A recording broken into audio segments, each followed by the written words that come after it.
Get ready for an interesting topic today. We will spotlight William and Mary, the second oldest university in the United States, and unpack how the facilities and cleaning professionals who work there handle challenges and some beyond the norm when you think of the historic buildings tied to this prestigious educational institute. And to do this, I'm pleased to have with me Bob Mormon, the Director of Building Services. Bob, welcome to the program. Thank you, Jeff. I'm glad to be here. I appreciate you inviting me. So let's start with this, Bob. Tell us a little bit about William and Mary. Well, as you mentioned, we are the second oldest educational institute of higher learning here in the country, but we are the nation's alma mater. So many famous people have graduated from William and Mary, and just to name a few, Thomas Jefferson, our third president. So many of the people who founded this country have their roots in Williamsburg and their roots on this campus. And that is just an amazing thing when you think about it. You know, every day I come to work and it feels like I'm coming to work in a park. And I have felt that way since the first day I started. And here I am 12 years later, and I still feel the same way.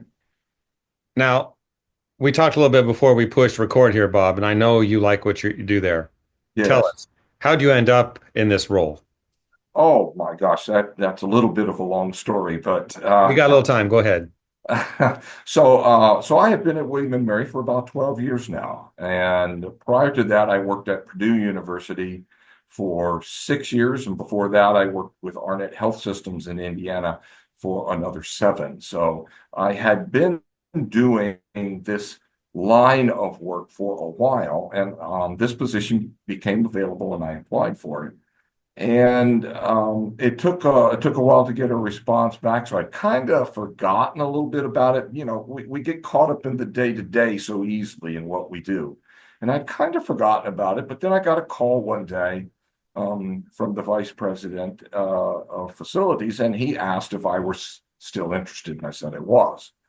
And so I came in for an interview, and after that interview, I came back home to Indiana. And I gathered the family together in the kitchen. And I said, you know, we've got to have a talk here because this is something that has gone beyond the possibility to the probability. And I don't like making decisions in a vacuum. I like to include people in the process. I think it makes us all better leaders when we do that. So I got the family together. We talked about it in the kitchen, and my youngest daughter, Grace, she says, "Hey, Dad, why do you want this job?" And I said, "Gracie, it's my dream job." I said, "There are only two dream jobs that I would be interested in moving from here in Indiana for, and one of them is not available, but this one is."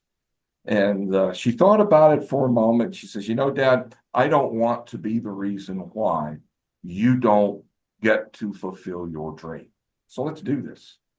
And so as a family, we made that decision. We packed them, came to Virginia, and I have been here at William and Mary ever since. Never regretted for a single day making that decision. Your daughter, how old was she when she said that? That was, well, 15. She was 15. She was 15. Very mature. I mean, that's nice to hear. I have a wonderful family, and my wife was the same way. They were very, very supportive. They said, well, maybe we might not have wanted to make the move, but we will do this because it's for you. And I have learned the strength of family over the years. Absolutely. And are they happy now? Yes, I think if you ask any one of the three of them today, they would say, "Oh, we are so glad that we did this." As you We and I were forgot to invite talking them. earlier, my wife thinks that the Indiana winters are too gray. So she's very, very happy to be here in Virginia where winters are not gray. If I'd known we were going to talk about your family, Bob, I would have invited them too, but another time. Talk about, I know you're happy with what you do. What's the favorite part of your work there at William and Mary? Well, first of all, as we were talking earlier, I love what I do. I love where I do it, and I love the people that I work with. That is the most rewarding part of what I do is the aspect that I get to help people achieve success. They get to be successful in their work. They can be successful in their personal life. We can help them achieve educational goals. We can help them achieve professional development goals, career development goals. These are the things that go into making my job so enjoyable and the part that I look forward to every day. Every day when I come in, I realize I'm coming in to help someone. And if you come to work with that mindset, I don't know how you could be unhappy. Good point. Thank you for sharing that. You've worked in educational facilities for a long time. Any other types of facilities you've worked in? So I worked here at the College of William and Mary. I worked at Purdue University. I worked at Arnett Health Systems. I call that my second career. Hmm. My first career was as a defense contractor, and I was in that line of work for quite some time. And we provided, owned my own company, and we provided technical support services to DoD and other government agencies all across the country. We had 350 employees in 8 states, and we did wonderful things. I did that for my first career.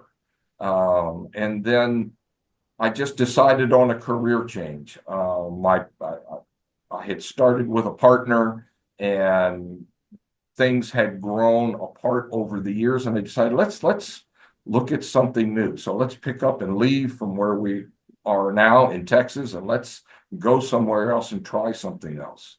And Chapter two. chapter Chapter two, I two. didn't know what chapter two was going to look like, and I Yeah. didn't have any preconceived notions on what chapter two was, how it was going to end. I was just looking forward to reading chapter two. What's And nice about calling it chapter two is that there's more chapters to come. hopefully many more chapters to come. Yes. We'll have to see about that. So I asked that question, Bob, because I wonder if you've done other types of work in facilities, how it's different compared to what you do now. And maybe you could speak to that, but focus on the academic calendar of what that does to your work. Um, you were at Purdue, now you're here at William and Mary, and academics is so important at these universities. Yes. How does that mesh with the taking care of the buildings?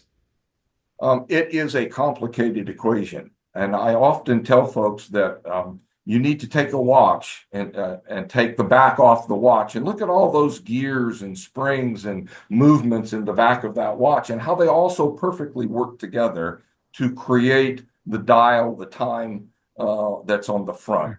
Everybody sees the front. Folks don't think too much about the back. We're that part that is in the back of the watch. We are the gears and the springs that make all of those things mesh.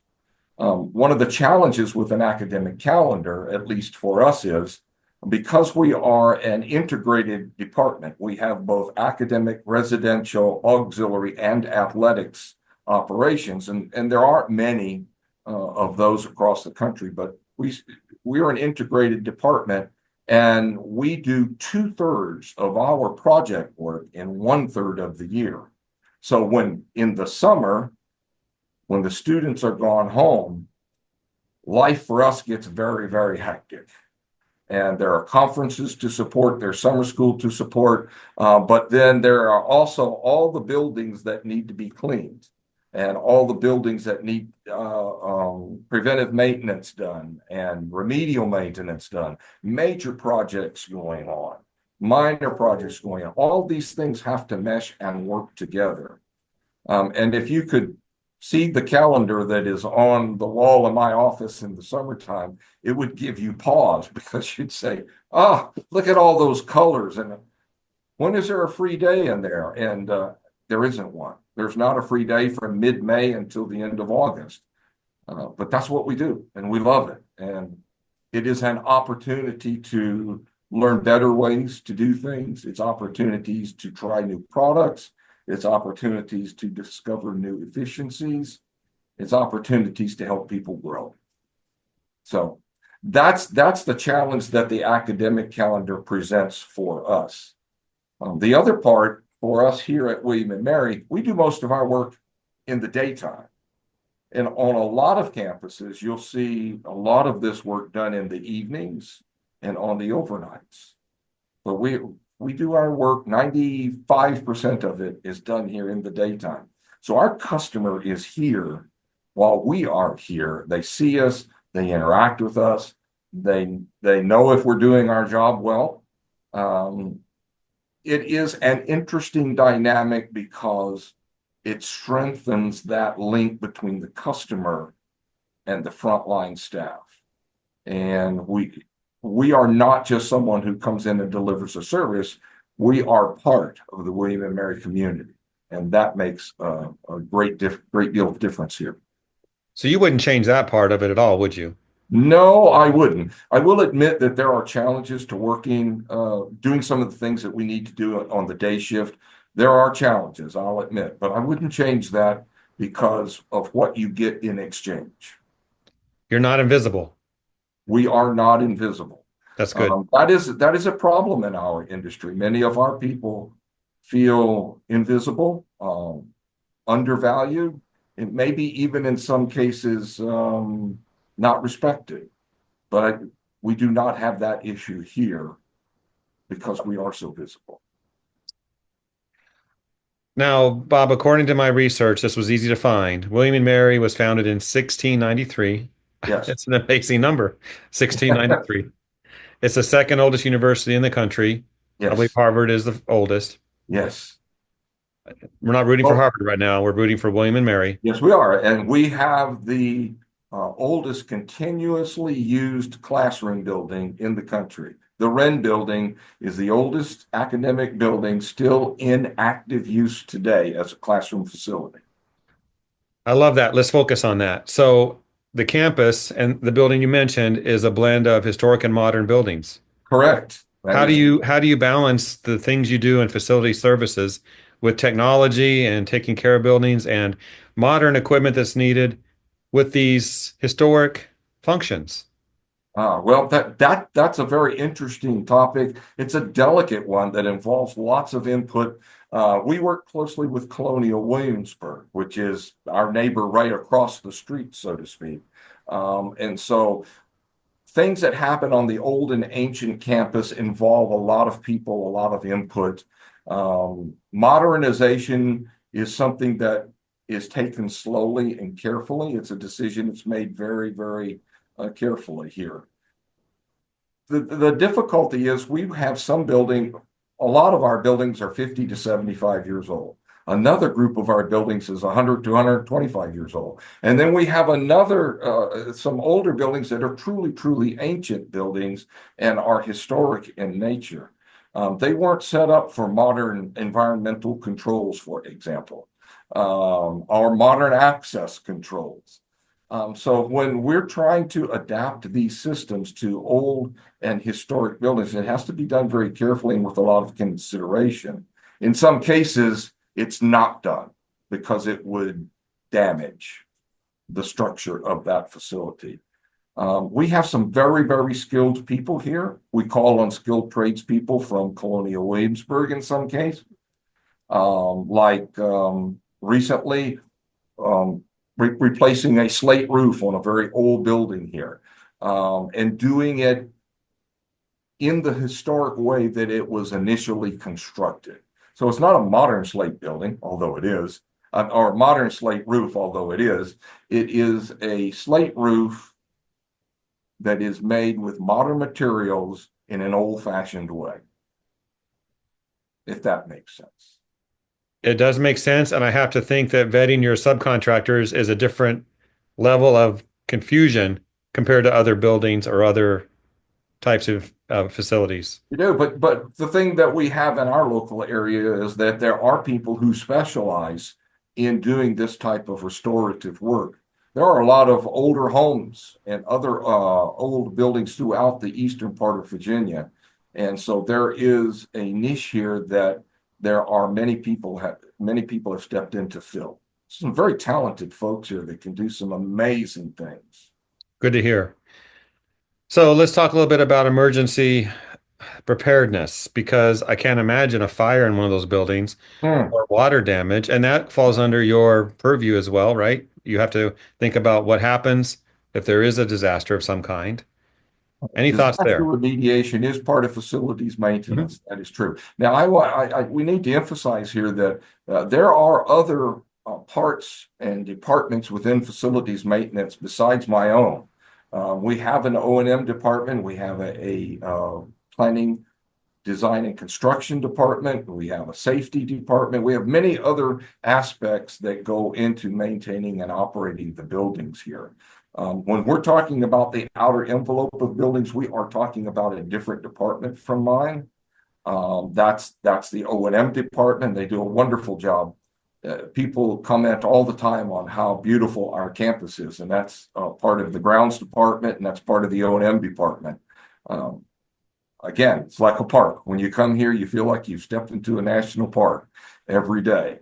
And so my folks and my department take care of things that happen on the insides of the buildings. So when you're talking about disaster remediation, you're talking about all of those.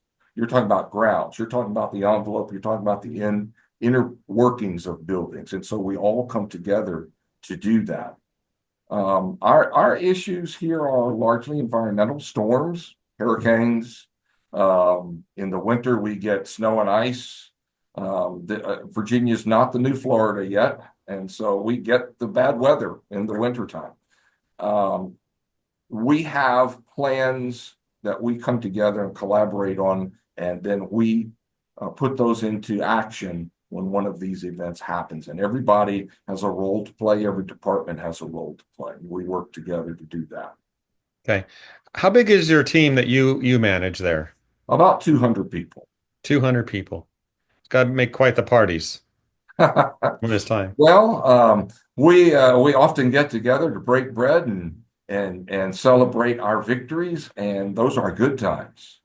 Yes, they are. I know you're proud of your team. It's part of what makes this an enjoyable job for you to have good people. Talk Yes, about your staff. How have you built a good staff? How do you find good people? Can you touch on that? I can. And I have been so blessed over my 12 years here to have worked with some truly talented and amazing people. Um, People may look at me and say, well, you are the face of that department. But the things that we have achieved collectively could not have been done without all the great people that I have working with me. Recruitment, as some of my peers out there will know, is the biggest challenge that we face these days. And it is a hard thing to do to recruit good people and retain them. Leadership is not about dictating to others. Leadership is about finding good people and helping them become great people. And that's what I have focused on over the years here. We have 200 great people in this department. How do I find them? I look anywhere and everywhere, and I talk to anybody who will listen.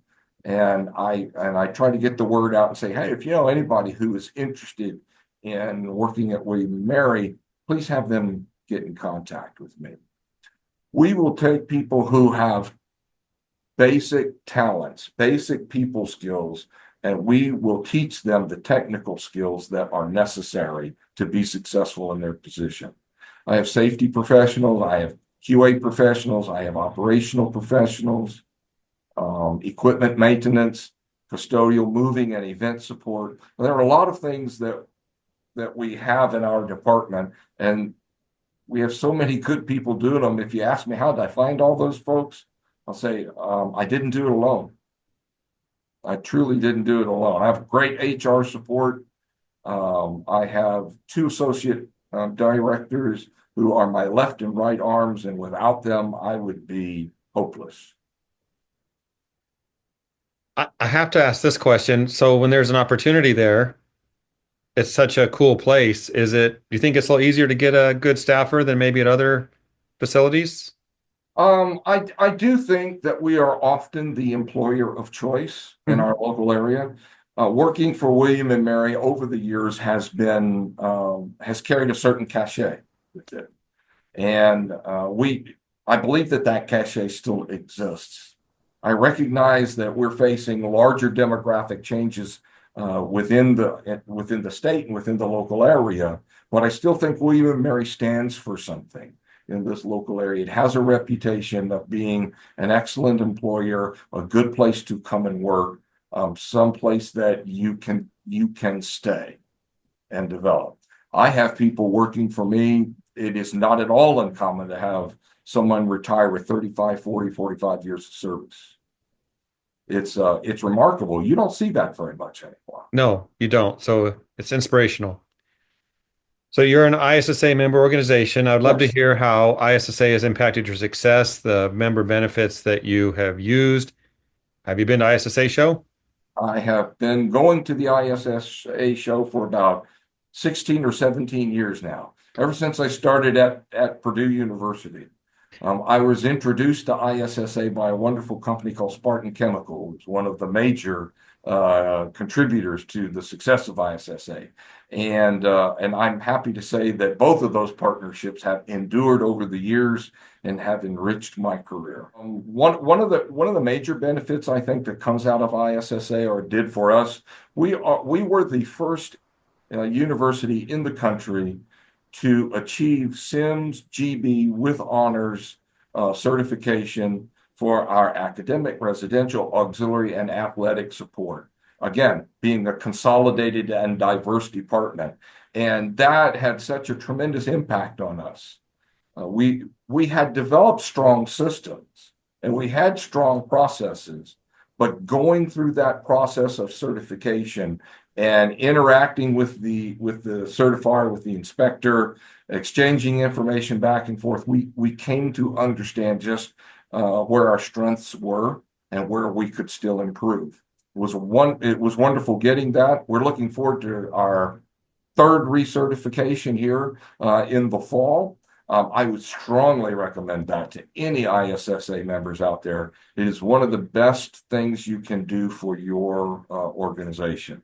You're a small business. If you're a building services contractor, this is the model for you to build your business on. SIMS GB. Bob, thank you for that. I agree.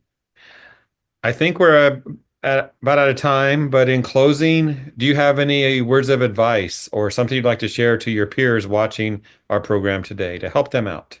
Oh my goodness. My peers can help me out. That's what I have to say about that. I reach out to my peers all the time. To be successful in this business, you have to network. And that's where ISSA comes in. You have to network not just within your industry, but you need to learn to network with people outside of your comfort zone.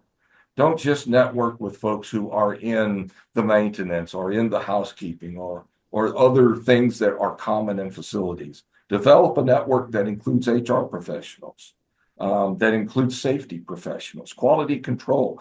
Network with people who have been successful in business completely outside of our industry and see what it is that has made them successful. That would be my number one piece of advice. My number two piece of advice would be to become a connector. Don't worry about being king of the mountain. Be the person that brings other people together and allows them to connect and be successful. Every time you do that, you multiply your influence by 2. You've gained 2 new friends, 2 new business associates, and 2 new avenues of getting knowledge and experience when you need it. And the third one I would say is we're not in the housekeeping business, Jeff. We're in the people business. And we need to remember that every single day.